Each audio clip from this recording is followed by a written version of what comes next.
Anyway, looks like we're live. Hello, everybody. I see a lot of people joining right now, which is wonderful. Don't see anybody I know quite yet, but hopefully they'll sneak in. So, hi everyone. I'm Carrie Loringer. I'm the founder of the Nine to Thrive newsletter, and today I'm joined by Karen Spinner, and we're going to be talking about using AI for writing and other things too. I think this is a big topic right now is the use of AI for creators and how to create better with AI and also what you should be careful of. So Karen knows a lot about this. Um, I'll let you introduce yourself, Karen. Hey, well, my name is Karen Spinner, and I'm the founder of the Wondering About AI newsletter, which is kind of evolved into a more building with AI newsletter. Although I kind of maintain my ambivalence about the technology, and I'm working on a variety of software development projects right now, and also have a chapter in a book coming out which covers some of the challenges around AI detection in copywriting and what you maybe should and shouldn't do with it. Awesome. Yeah. So, I mean, you've been really putting together some very cool tools for creators to use, and I've been saying this year my kind of uh, uh, big thing that I've been beating the drum on is, hey, creators and solopreneurs need more intermediate tools, right? More go-betweens between the the AI itself and getting the results you want. And it sounds like you're building some of those already. Um, and I want to first just start with you call yourself a vibe coder at the moment. And for someone who's completely non-technical, maybe in our audience, what does that actually mean? And how did you go from, like, having mixed feelings about it to doing what you're doing now? Well, what's interesting with vibe coding is it's a term that's basically used for building software using these AI assisted development tools, which can really kind of do a lot of coding on your behalf. And there are a lot of actual professional developers with years and years of training that, they're actually using these vibe coding tools in their own development process. But I think the reason why I refer to myself as a vibe coder and not just a regular coder is that I don't have a deep professional background in software or engineering. I've taught myself quite a bit, and I've learned a bit of Python and JavaScript, but I'm certainly nowhere near as expert in that as somebody who's, let's say, they've worked in the field for 10 years or something. So I would characterize myself as a vibe coder who knows enough. I know enough code to debug. I'll put it that way. Yeah, and I see Caro joined. She's one of my favorites. I actually read her newsletter all the time. She has really good tips. I mean, really things that, you didn't think of, how to do things. She gives real step by step. So shout out to Caro. Um, so I wanted you to just talk about sort of the projects that you're working on first.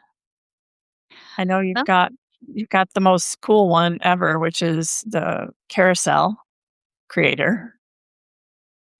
I'd say my most recent project is CarouselBot, and this is something that I built for myself because I got really tired of copy pasting stuff that I'd written into Canva, and I tried to address that by using the Claude's Chrome extension, so it'll take over your browser and it'll do stuff for you, and it totally failed. It was unable to close a Canva pop up. It tried 126 times. Mm. And, I looked at Gamma and I found that it could do a lot of neat stuff, but ultimately it wasn't really great as far as I'd have to tinker with it a lot. And the designs were, I felt like really overbuilt for what I wanted. And so then I decided, well, it looks like I've got a fresh new software development project. And I took advantage of it as an opportunity to learn a little bit about React, which is a JavaScript framework, and Vercel, which is a back end hosting provider, which I'd been interested in testing. And so far, the tool has actually worked out really well. I have about 50 people using it, and I've gotten a ton of feedback. So I'm in the process of incorporating it.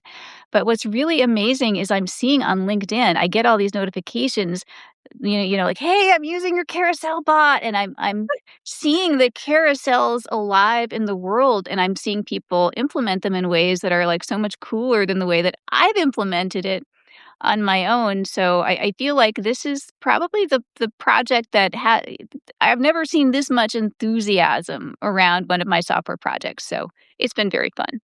Yeah.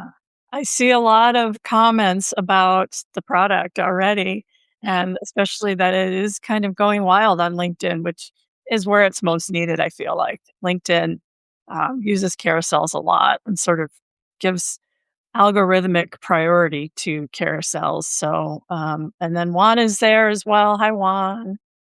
Some friends joining in. Always great to see. So, um, did you ever start to code something and then just had it kind of flame out?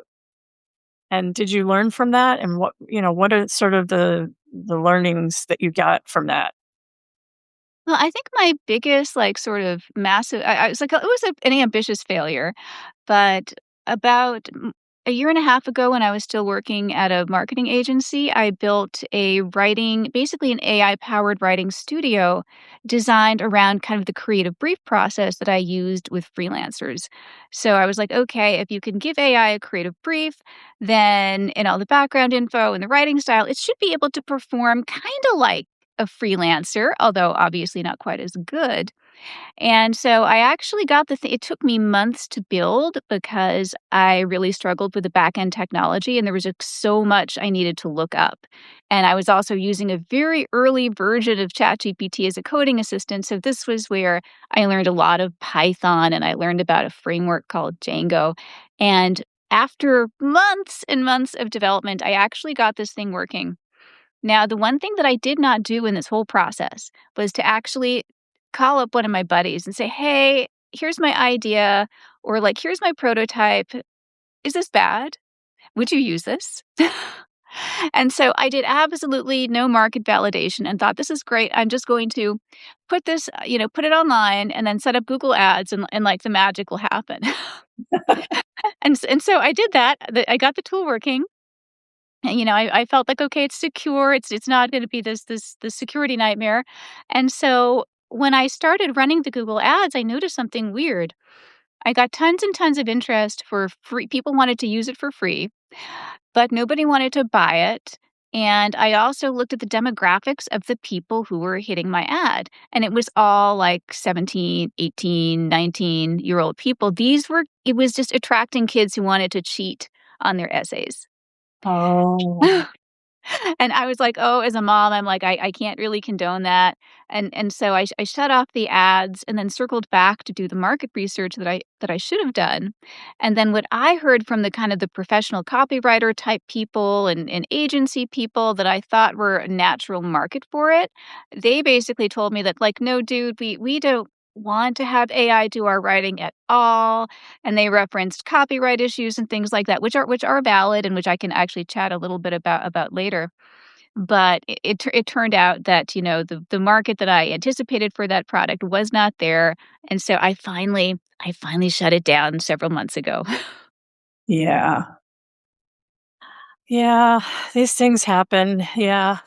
Um, so one of the things that is exciting is the Chrome extension to audit the Substack health. Now, this wasn't created by you. That's my understanding. Let's see. Well, I built the extension, but the Yeah. methodology behind it in terms of identifying which metrics, you want and all the calculation logic, that I actually pulled out of an article by a guy, as his handle is Sharif. And I have him listed as my collaborator. So if you go into the Chrome extension, you'll see that it's a Chrome extension by me and Sharif.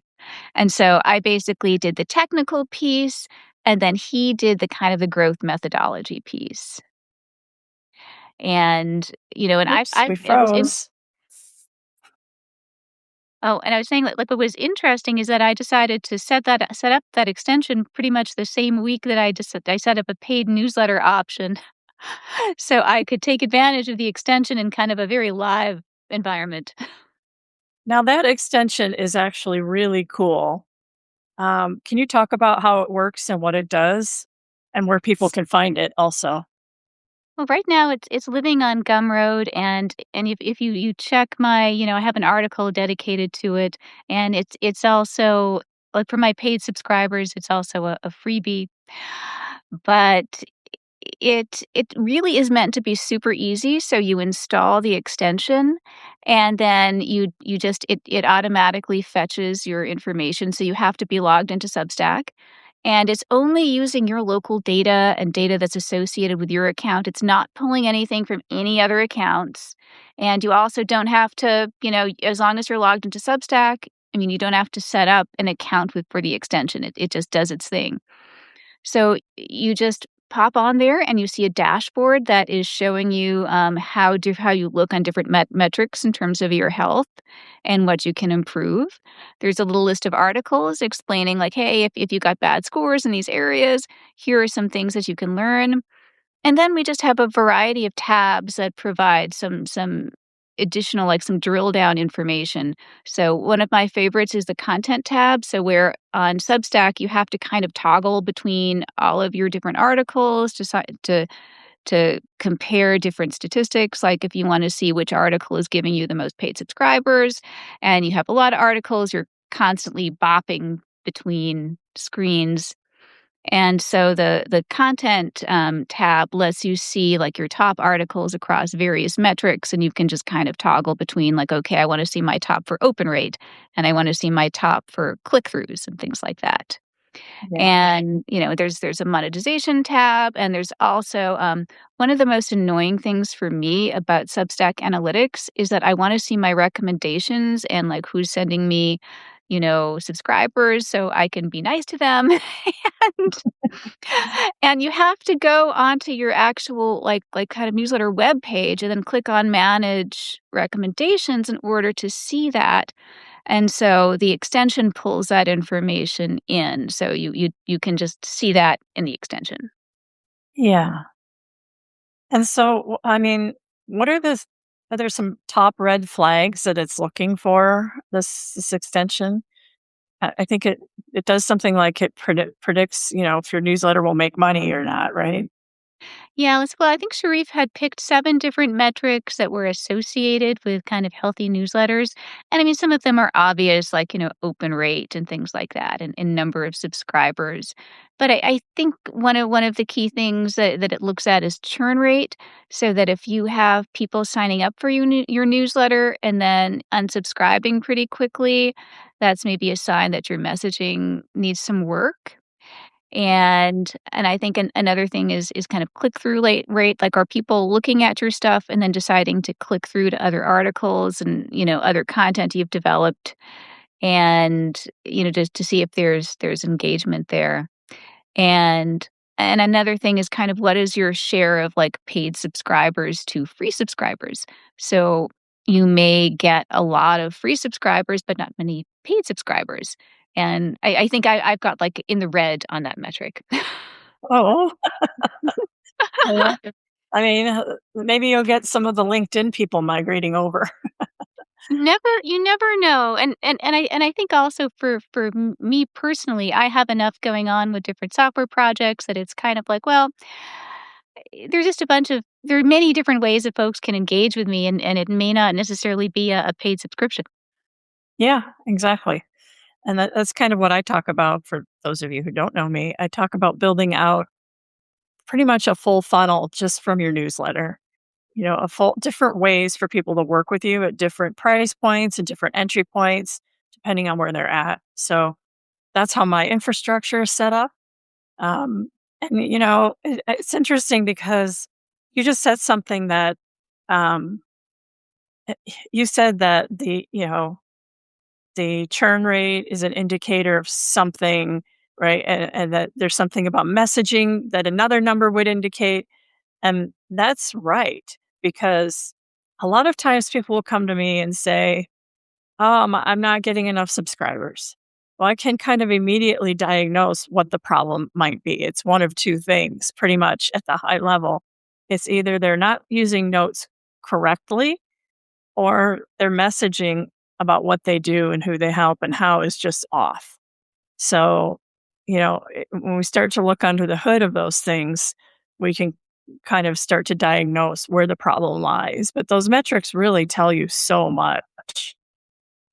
Yeah, and I think and it's interesting because I think messaging is a really common problem, and that's something that I personally will struggle with because I have, I'd say, a fairly broad field of interests. And when you're building out, whether it's a product or it's your newsletter subscription or whatever it is, you need to be really specific and be like, who specifically is this particular thing there for? And I feel like that can actually be somewhat challenging. Yeah, yeah. Um, so if someone runs this tool and then they see that they're in the poor area, maybe they have multiple areas that they're ranking poorly for, what's the first thing that they should be looking at? Like what should they fix immediately? Yeah. Well, I mean, to provide a little context for this, I'm definitely more of a tech expert than a growth expert. So I've had my paid newsletter up and running for exactly 3 weeks. Oh, wow. So I just launched it at the beginning of January, and so even though my extension says I'm in the red, I'm actually pretty happy because I had about got about 30 subscribers during my launch, and for me, I was like, wow, that was more than I'd actually expected. Yeah. But I think in terms of, like, if you have a bunch of these red numbers, I feel like just at a high level, it means you need to change something. And you need to pick one thing to change also so you can test its impact, that you don't want to change everything. Yeah. and Oh, And I think typically, like, I mean, I've been doing a lot of reading, like Carrie, I know you have a lot of insightful content out there on growth. And, when I started my paid subscription, probably the previous couple of weeks, I just did a lot of wide reading. I attended one class in terms of like, okay, how do you, set up an appealing paid newsletter, and I felt like I had a okay handle on what to do, but I think yeah, I think if you have some challenging metrics, you wanna research that metric in terms of what goes into it, and don't be afraid to experiment. yeah. You have a marketing background and so do I. And a couple of things there, you know, we never move too many levers at once, right? So you want to really, I say marketing or any of this creator stuff, which falls into marketing essentially, is it's about testing. And I always like to say it's one big, huge experiment that never ends, right? It just keeps going on and on and on. I made some changes around the new year just to my email content, just to some of my SEO stuff. And it made a huge difference. So, I've tested things in the past that made no difference. It's just still, so it's just ongoing, really. Um, let's talk about AI for newsletter writers. So, you wrote a whole post on why editing AI generated copy takes so long, and I know for me that's incredibly true. I don't like to. I kind of want it to be a starting point, but I don't like to have AI write anything for me. I like to rewrite it myself. So, but what are the specific things that AI continuously gets wrong that force people to rewrite entire sections? Well, I think one of the biggest issues is just hallucinations. It's just making stuff up. And if you look at, there's something called the Vectara leaderboard for hallucinations that you'll see on GitHub, and they rerun benchmarks every month or two, and they give you an idea of how often these models hallucinate. And at the very, very best, the really good models might only hallucinate like maybe 4% of the time, but a lot of the really advanced models that we love for writing, like Claude Opus 4.5, it hallucinates, I think, and I think it's like over 10%. I forget the exact number, but it's high or higher than it really ought to be. Oh, is that right? Yeah. So I think there are trade-offs because I think with a model like that, I think if you talk to Anthropic, they'd be like, "Well, you're getting all this creativity from this model, and the downside of that is that it's gonna be more prone to hallucinations in some ways." So I think catching the mistakes is really huge. And then I think there's just AI sometimes sounds like tofu from a stylistic standpoint, that it can be really, really kind of bland. And then it really relies on like they've toned down the M dashes in a lot of these models. But there's one new construction that I see is that there's like a colon in a list. And that if you work with a lot of AI writing like I do sometimes, you can never unsee it. Yeah, yeah. I can never unsee the word shift or, um, what's the other one? There's Quietly are big ones. And quietly. There's some sentence structures in there that like the rhetorical question, and it's just dead giveaway that it's written by AI. yeah, but the thing So is sometimes it's not, because a couple interesting things are happening now. First, there's some evidence that people were starting to write like AI. So if some researchers had grabbed like hundreds of thousands of YouTube transcripts and looked at them over time, kind of what were people sounding like before ChatGPT came along, and how did people sound afterwards?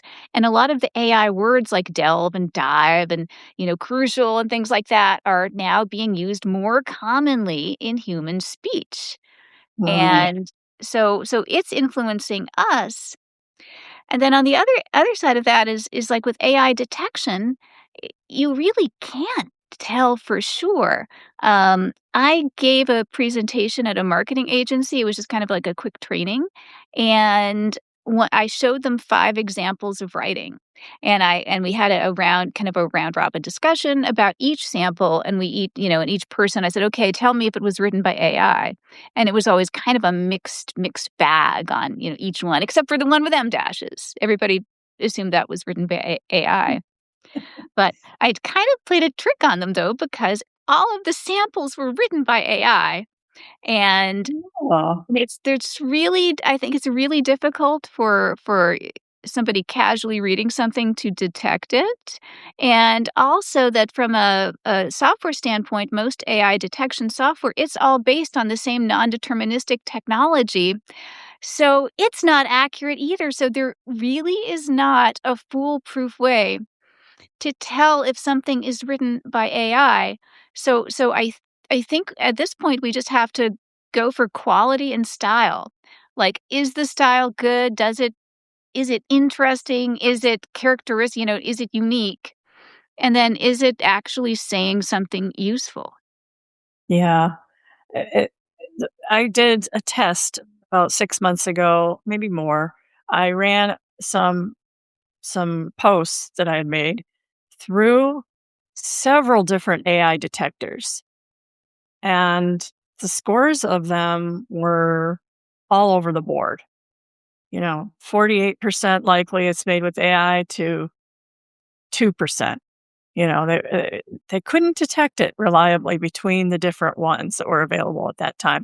Now, that may have changed, but I know that a lot of times learning institutions are using those types of detectors to determine if students are using AI when they're not supposed to be and things like that. But honestly, I haven't found that they were reliable at all. Um, and the other thing about it is the M dash. Let's talk about the M dash. I am a writer. I've been a writer my whole life. I wrote my first book when I was in second grade at age 7. I Oh, still have it. Um, I I'm a big fan of the M dash because of what it does, but it is not just a key you press on your keyboard. You have to go in. You can do it 2 ways. You can program it your keyboard so that it will insert the M dash when you want, or you have to go to a special symbols menu in Word and find the M dash and insert it that way. So people are very skeptical of that M dash because it's just too much work to get it into a piece of writing that many times. I Is I agree, you have to work hard to get that M dash in if you're a human author, and when I did a lot of writing. There was one year where I wrote something like 200 ebooks for one particular tech company, and I had that M dash in like a shortcut key.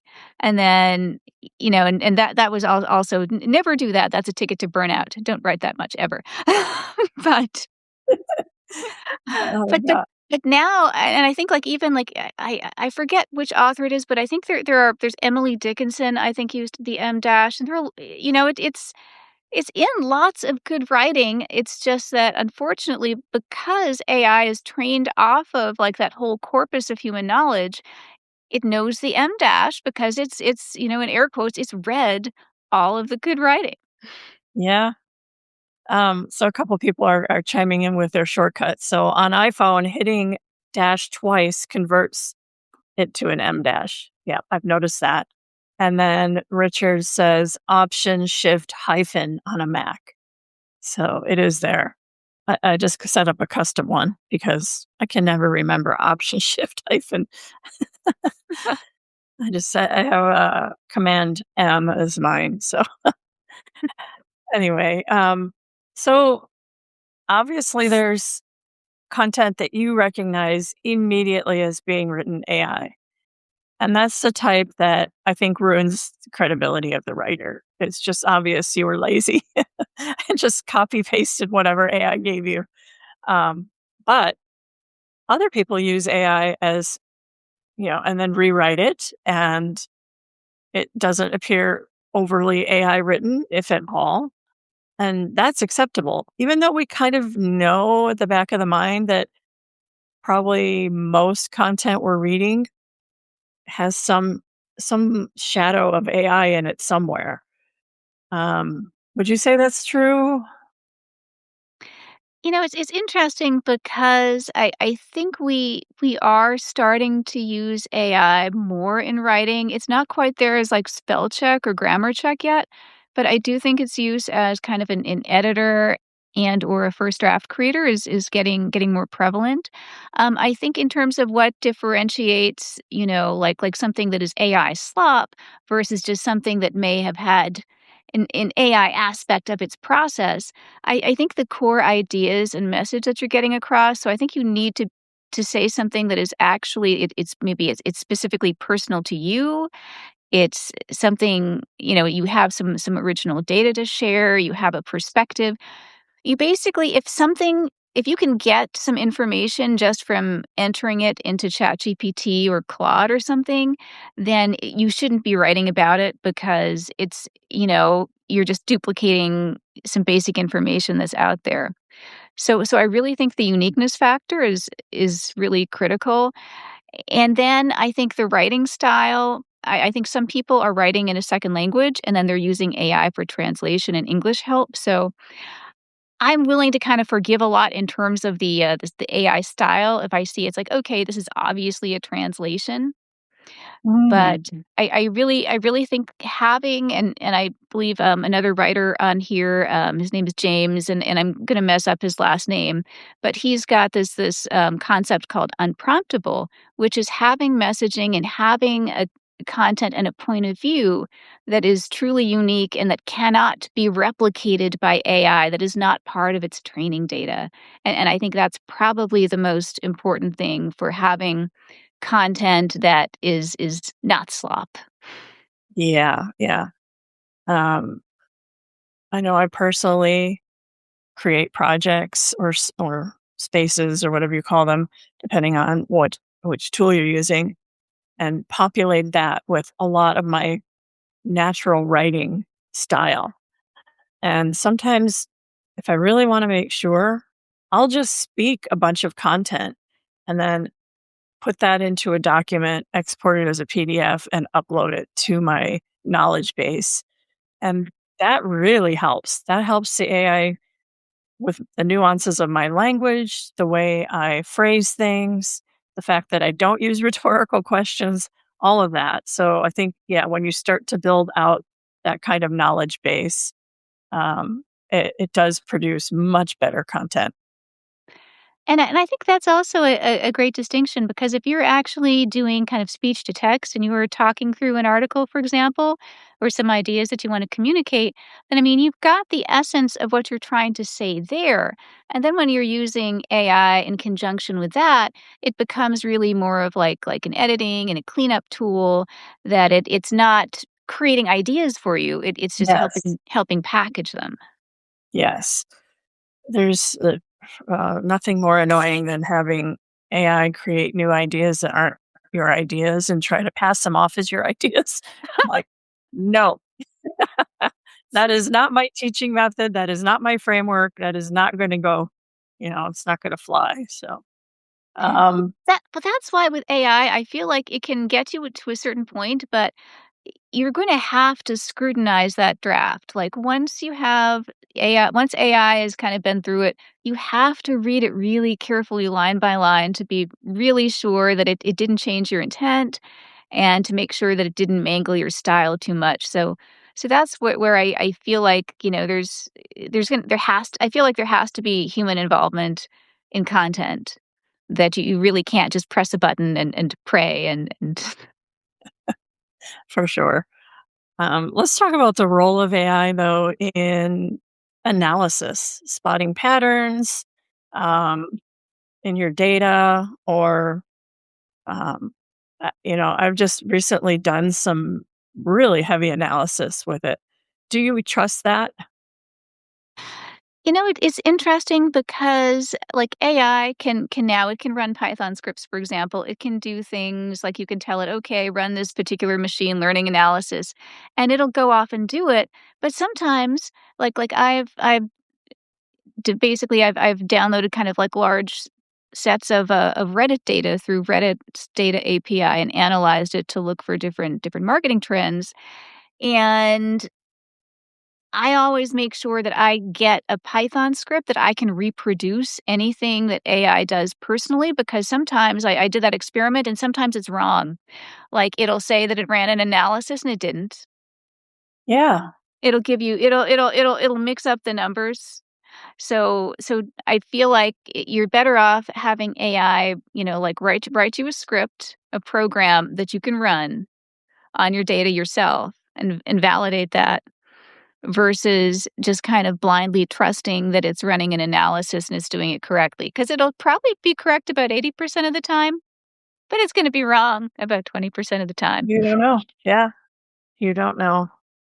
Um, all right. So let's see.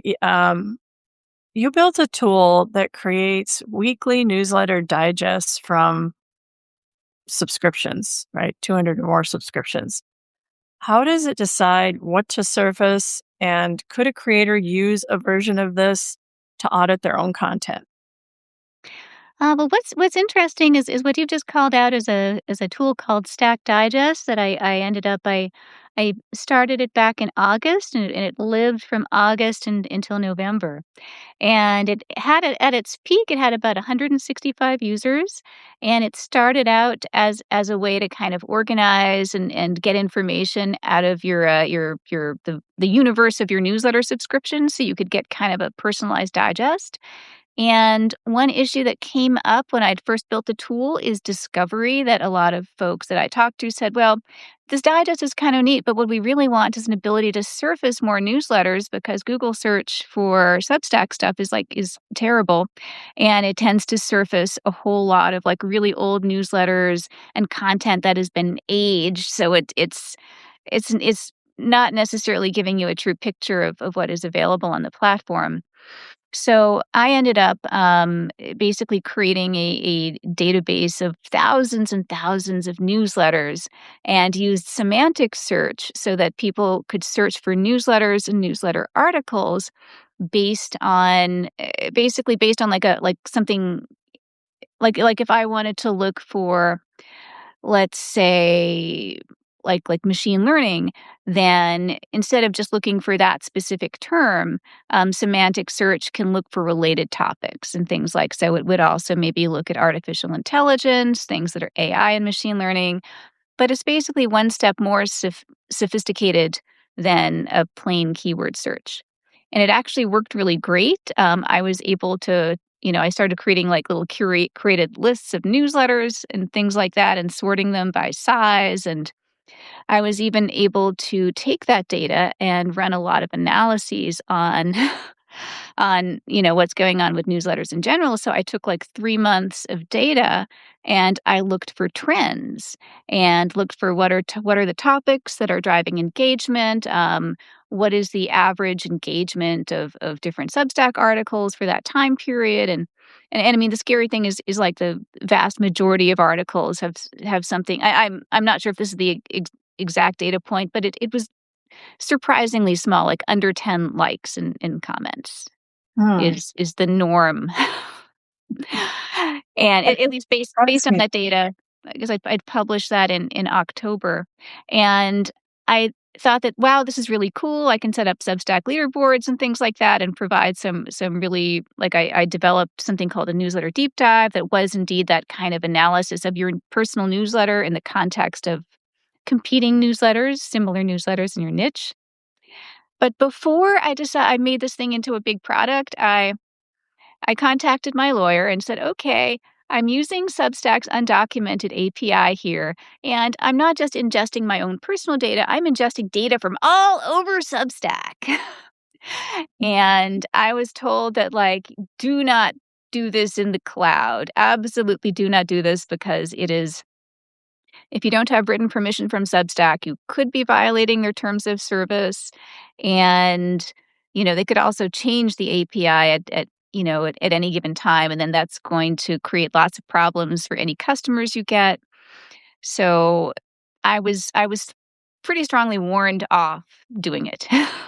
Ah, So okay. I shut down the tool and I deleted all the data and I know there are a lot of tools out there, like for example, note scheduling tools and analytic tools. But what's different about all of these tools that are out there, and even like the extension I created with Sharif, is that they're only dealing with your personal data that you have all the rights to.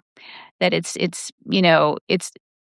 stuff that you can access through your Substack dashboard, and it's nothing that could potentially be interpreted as competing with Substack itself or creating platform level content or platform level Yeah, services.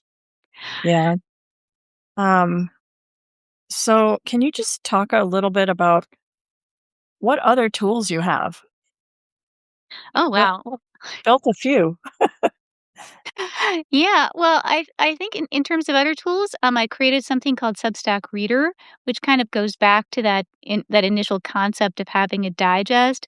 Except this is really more of it's just like an organizational bucket for your Substack subscriptions. So you just download the extension, press a button, it pulls in all your subscriptions, and then you can tag them so you can build groups of subscriptions, put them into collections, search them. You can export them if you want to run any kind of an analysis on them. And then you can also create what I call reading lists. So these aren't using AI to summarize articles. This is literally just grabbing titles and subtitles, of things that were published by your subscriptions over the past, day or week. And you can say, like, if you've tagged your newsletters, you can say, like, okay, I want to get a reading list on AI related topics or AI ethics topics. And then you just pop in the tag and then you just pick the time period.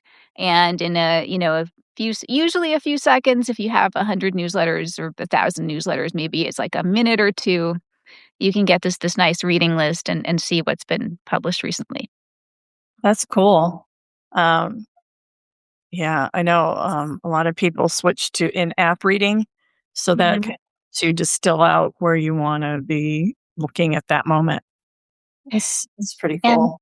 And I was gonna say, and I think the most popular tool or the most popular Chrome extension I have is something called Prompt Collector. And what it is, it's basically what it says it is. It's just a place where you can collect all your prompts and it stores them locally and you can set up variables. So if you have like a writing prompt, you can set up a tone variable and set up like 10 values for tone and swap that in and out when you're using that prompt. And then we've got shortcut keys. I have a button that can, like if you're on ChatGPT, the prompt collector button will sit there and you can press it and it'll give you a list of prompts that you can then put on your clipboard and paste in. But people didn't like the button, they thought it conflicted with buttons on other apps, so now it allows you to have a button, and you can also use a shortcut key, so you can skip the button entirely and just do, like, let's Control Shift P, and then you can see a list of your prompts in a pop-up and pick the prompt and then paste it into your chat window. That's awesome. Yeah, I mean, there's about I spent a lot of time on prompts for images. Feel like images are the hardest to get right, but once you get it right, you wanna save that prompt, and at least you've got sort of the style down, right? That's the style that's really the most challenging part. Yeah, no, the image prompts are very, very challenging to manage. And I actually use the prompt collector myself for consistent image prompts that I'm using when I'm generating my own brand images. And it's funny because this idea of prompt management and prompt collection, it's almost become its own little product category. Because I know there's somebody else on Substack. His name is Camille, it's something called Right Click Prompt, and he's got about like 2,000 downloads in the Chrome store. And then there's another one I tripped over called Prompt Box, and that one is set up more as like a software as a service. So there are kind of a lot of these tools out there. Yeah, and that's super helpful because I find myself, you know, losing whole Google Docs with all the prompts I had last month. I don't know where it is anymore. So it's really good to have that collector going on. Um, Oh, I was gonna say, and I guess the other project that I have that I still have floating around is Future Scan, which is a software as a service solution that basically it every Sunday it ingests AI and machine learning papers from an open an open paper source called Archive. So it's got these preprint papers that research labs and universities will, they'll make their papers freely available, and I think I've got about 135,000 papers up there now. And you can use semantic search to find interesting research. Just if you want to see, like, okay, what are the latest kind of hardcore machine learning papers on AI and human writing, you can use my tool to do that. okay. Yeah, very cool. So I do have some platform questions. So do you see the data that that people are, I mean, how do you sort of, you've mapped dozens of Substack endpoints, I guess, right? You know what's going on with them. Um, have you learned anything in particular about how the platform works that most creators have no idea about? Any insights to share? It's interesting because Substack's API is undocumented, so I assume it's undocumented for a reason, that they don't necessarily want you using these endpoints in really big, ambitious projects. It seems like they tolerate it for something that's, again, your own personal data on your own personal desktop.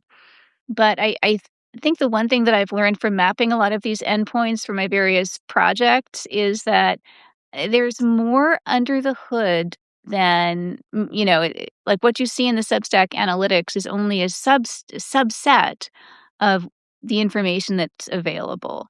That I think if Substack, the platform, decided to offer creators a better experience, they could build much better, more sophisticated analytics.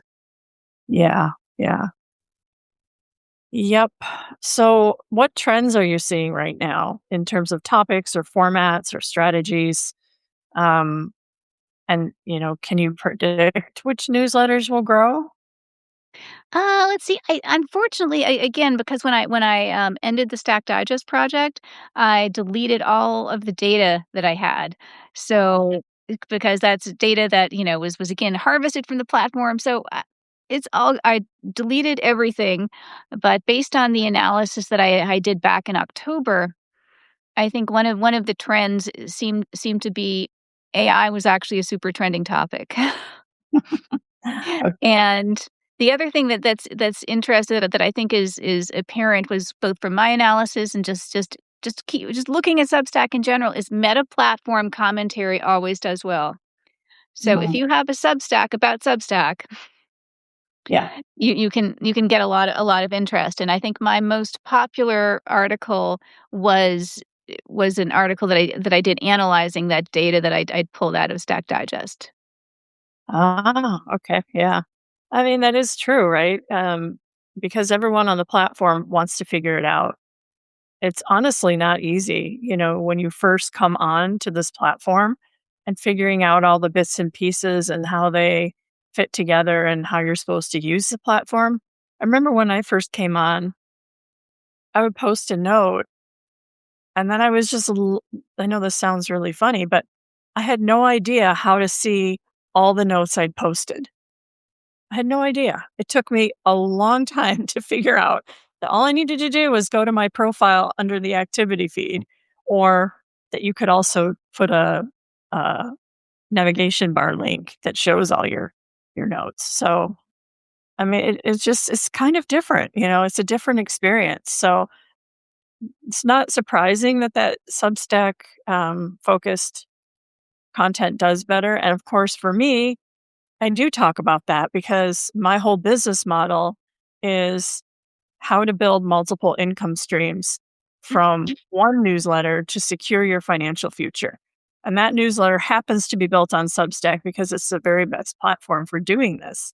So I do get some hate sometimes out there. People don't like seeing that kind of thing about Substack all the time, but that's the lead in. That's how you grow. That's how you attract people and get them to like you and trust you and value what you have to show them. And at the end of the day, I'm not really teaching about Substack. I'm teaching about how to build multiple income streams. Yeah. So um, I think sometimes there's some confusion around that. And I do see new people who kind of just throw their hands up and go, you know what, I'm going to post some notes about how to do something on Substack because nothing else is working with my notes. Well, the I, problem is to do meta platform commentary well, you have to actually have succeeded at something on the platform. I think the other I mean, I would say if you're a new person and you want engagement, post about your frustration with Substack and what's not working for you because it's valid and it's credible and it's real. I mean, I think what you're doing though, Carrie, it's like I mean that's the dream, right, for everybody is to be able to make money from, your creative activity. And it's a hard dream to have. yeah. It just it takes experimenting is all I can say. I think a lot of people give up too soon. I'm an Aries, so I'm super stubborn. So I keep trying. If this one doesn't fit and this one doesn't do what I wanted, I'm going to try the next thing. And I really do go hard at it, just to make sure that I'm getting the maximum performance and sales out of everything that I do. Some stuff just doesn't work, and as try as I may not ever figure out the reason for that. It's just kind of the name of the game. So don't give up if you're starting out and you're not getting results. Pivot and try something different. Um, it- I think one of the things there's a lot of stuff on YouTube. Some of it's very outdated. I feel like YouTube is my teacher pretty much. Anything I wanna know, how to fix a garbage disposal, how to how to change your brakes on a car, it's kind of like it gives you step by step for almost anything you want, but on Substack, there's, like, a lot of really old information on there, and Substack's changing so quickly that I feel like some of those videos become outdated real fast. Um, so you gotta be careful with that. Yeah. So, any I know you don't have the data anymore, but Is there anyone who you're eyeballing as a creator that's positioned to win big this year on Substack? Let's see, if you were gonna ask me this question, I'm gonna go for Sam from Slow AI. I think he's knocking it out of the park, both in terms of some cool content, and I can't believe he's able to get so many collaborations done and done well, you know? Yeah. So just, but I think this the subject matter is really neat, and I think some of the topics he's addressing in terms of, how do you incorporate AI into education in ways that can foster creative thinking and critical thinking instead of, resulting in brain rot. I think that's something that's of interest to, well, anyone with kids, certainly, and really anybody who lives out in the world and wants us to live in kind of a literate, thoughtful society. Yeah, I mean, talk about brain rot, it's real. If you spend too much time with AI, pretty much you're not gonna be able to think. I mean, anymore. You're just gonna have a lack of original ideas coming to you. It's a strange phenomenon. It's happened to me, and I just have to step away for a while. Um, Last year, I took a totally unplugged trip to Big Sur in California for 5 days. No phone, no internet, no nothing. It was really great reset Oh, from wow. the technology world that I was living in and got really too absorbed in. Um, so let's see. I know we've talked about a lot of these things here, so I'm just going to skip past. I had questions prepared. Um, so if you could give a creator only one rule to follow, so they never publish AI slop, what would that one rule be? Um, that's an interesting question. I guess if it was only one rule, I would say write it yourself. But if the idea is to actually do a collaborative exercise with AI, then I would just say instead of write it yourself, just read it yourself when before you publish. Just make sure that even like take an hour, ideally take like a day, step away from that draft, and then read it yourself carefully before you publish. Yeah, yeah, good advice. Um, so I want to ask you if you do this. This is my weird little habit, and maybe nobody else does this. I don't know, but I suspect others do, and they're just not talking about it. Um, Sometimes while I'm driving, I'll have a voice conversation with AI. Like if something comes to my mind, could be anything, right? Help me plan a trip to such and such place. Do you ever do that? Just something pops in your mind and you just talk to it while you're driving? It's actually funny because I've got like a, really elderly pickup truck, and I'll just play a CD while I'm driving. um, and it's funny because I think the text to voice thing is, increasingly, you know, people are using it a lot. I still haven't gotten over that barrier where I'm just not comfortable chatting with it. Yeah, yeah. It's weird at first, but I kind of now do talk to it a lot. Sometimes if I just moved to Utah from California, so I'm in a new area. So sometimes I just go on a little road trip adventure. And if I find myself somewhere that looks interesting, but I'm not sure what's there, I'll just say, "Hey, what's around me right now that's cool to visit?" And it will tell me. So it's been a great little travel companion for me. Oh, nice, nice. Um, Yeah, I'm out in the country, so I pretty much know it's usually it's like it's cows, it's chickens. yeah, yeah. Somebody was asking about Sam Illingworth from Slow AI. He's the guy. We did a live last week if you wanna hear us talking about it. Really incredible guy. Super smart. He's, he's a professor, I think, right? In Edinburgh, Scotland. So, um, really, really smart guy, and he has a program that's I think it's coming up. It's starting soon, um, about using AI, but go check out his landing page. I'm sure you'll find information about it there. Very Yeah, I interesting. I I think the first session is tomorrow. That's what I remember anyway. Yeah, I knew it was coming up, so. Um, so any parting words? I mean, I have a little question here about for a creator who feels overwhelmed running a newsletter. Maybe they're doing it on the side, which I have a lot of people, a lot of students and clients that are doing this on the side in addition to their full time job. AI is moving so fast right now. Um, what's one small practical thing that they should build or try this month that's going to actually help them? I mean, I think with doing something on the side, I think it's really important to not pressure yourself to publish too often. That I think it's really quality is better than quantity. So maybe the one thing to do is like give yourself permission to let it slide a week. And maybe as a secondary thing there is, once you get something, really nice that you're super happy with and you've published it, don't be shy about restacking your own work over and over and over again until people find it. Because there are tasteful ways you can do this in terms of you can highlight passages and you can do like a quote. You can tag somebody else with a question about something that's referenced in your piece. But I think if you have something that you really believe in, don't just post it and wait for it and just pray.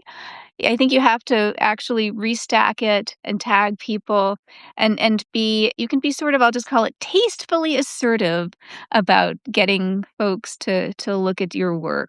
And that's how, and I tend to follow like the 80/20 rule. I'm a pretty hardcore self-promoter with some of my articles, but I try to spread the wealth, and so I feel like I try to be like 20% of promoting my own stuff and then 80% of promoting other creators' work that I find interesting and that I think needs more visibility. Hmm. Nice. Yeah, the restacking is one thing I think is underutilized for sure. Even I forget to do it.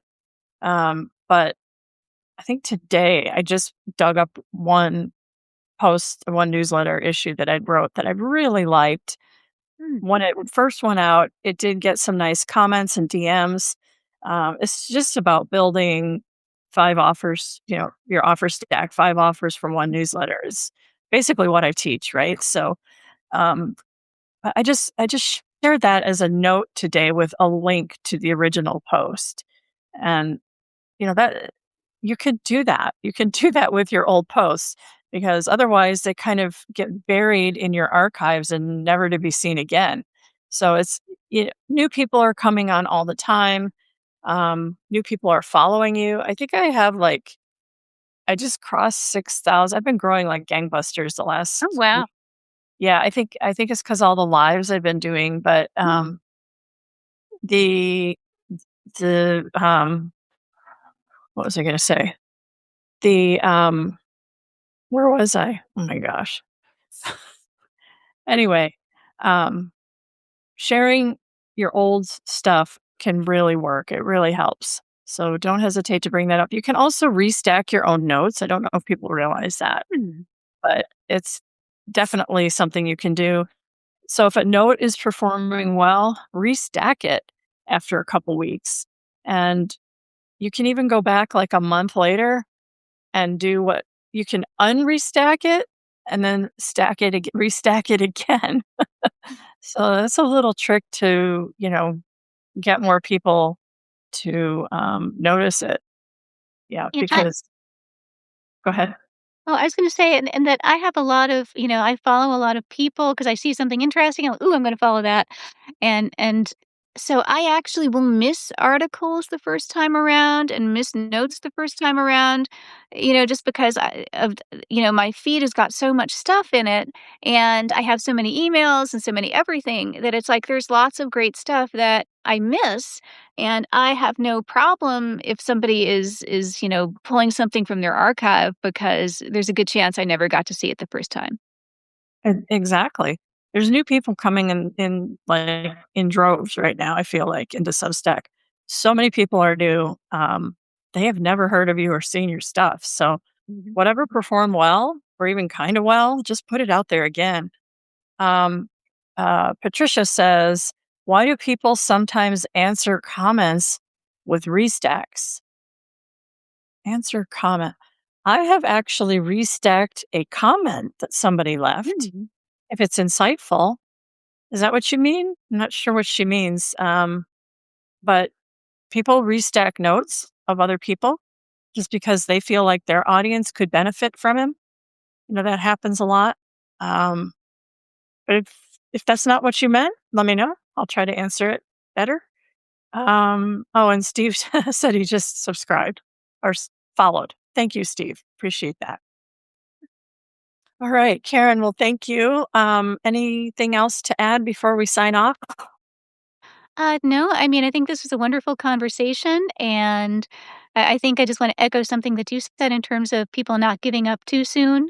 I know when I'd started, you know, I had like a couple of weeks where like I had no likes and no interaction with anyone whatsoever, and I kept on going, and I was able to joining like chat communities is a good thing to do, but I would just say like don't give up and just, figure stuff out. Keep experimenting.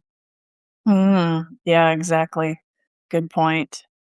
All right. Well, thank you so much, everyone who joined us today. This will be on replay, um, and it'll be in my Substack feed. So, if you have any questions, reach out to Karen or myself through the DMs in Substack. And thank you, everybody. Have a great rest of your week. All right. Well, thank you so much. Bye bye. Bye.